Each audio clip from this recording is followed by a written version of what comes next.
Hi everyone, I'd like to talk about one of my favorite movies of the 1980s, and it's a film directed by Martin Scorsese and called After Hours. It's a comedy, very dark comedy, and a lot of people I know are fans of this film, but I know at least one person who did not like it when I showed it to her. That's my girlfriend.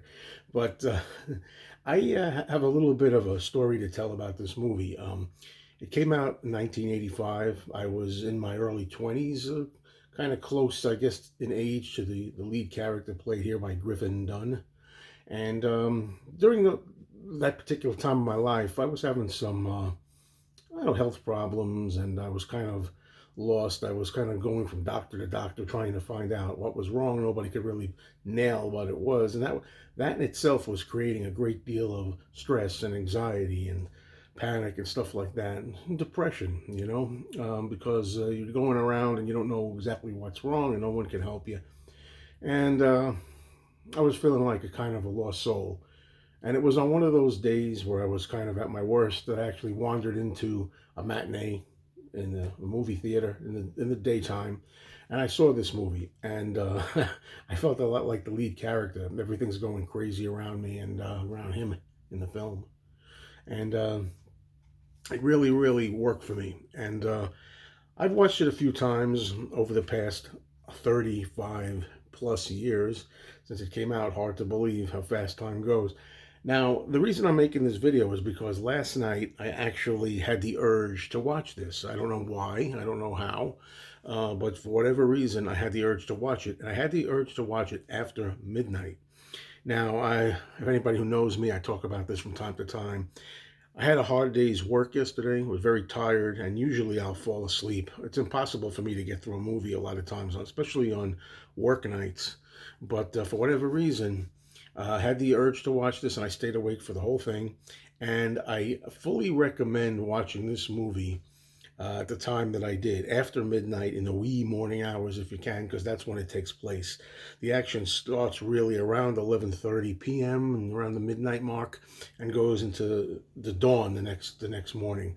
So this is really a wild ride. The general idea, for those who don't know what the movie's about, is that Griffin Dunn plays a young word processor. This is the 1980s we're talking about, in his 20s, and he's bored. He doesn't know where he's going with his life. Kind of like has no direction, and decides that he just needs to get out of the house at night. And he goes out, around that time, 11:30 p.m., and wanders into a diner at night and meets Rosanna Arquette, who's a really kind of attractive but yet a little quirky woman, and decides to go on a date with her. And from there, everything and anything happens and transpires. This is one of those movies where things go from crazy to bad to worse and escalates on top of it. It's like the night from hell.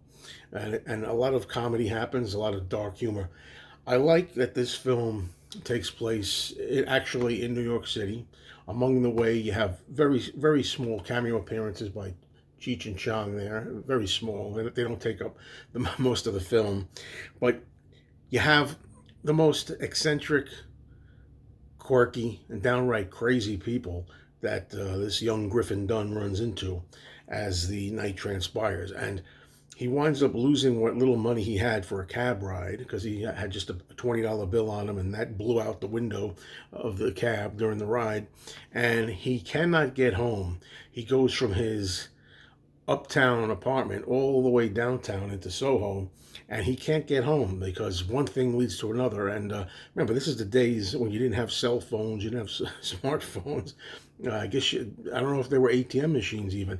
He has no way of getting any money, no way of getting back home, and the people that he meets are just absolutely insane.